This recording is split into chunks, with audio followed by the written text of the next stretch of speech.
Matilda told such dreadful lies, it made one gasp and stretch one's eyes. Her aunt, who from her earliest youth had kept a strict regard for truth, attempted to believe Matilda. The effort very nearly killed her, and would have done so had not she discovered this infirmity. For once, towards the close of day, Matilda, growing tired of play and finding she was left alone, went tiptoe to the telephone and summoned the immediate aid of London's noble fire brigade. Within an hour, the gallant band were pouring in on every hand, from Putney, Hackney, Downs and Bow, with courage high and hearts aglow. They galloped, roaring through the town.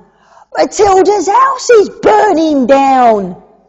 Inspired by British cheers and loud, proceeding from the frenzied crowd, they ran their ladders through a score of windows on the ballroom floor, and took peculiar pains to souse the pictures up and down the house, until Matilda's aunt succeeded in showing them they were not needed, and even then she had to pay to get the men to go away.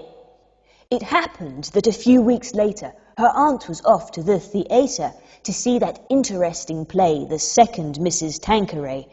She had refused to take her niece to hear this entertaining piece, a deprivation just and wise, to punish her for telling lies.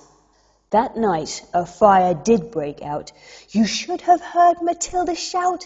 You should have heard her scream and bawl and throw the window up and call to people passing in the street, the rapidly increasing heat encouraging her to obtain their confidence, but all in vain. For every time she shouted, "Fire!" they only answered, "Little liar!" And therefore, when her aunt returned, Matilda and the house were burned.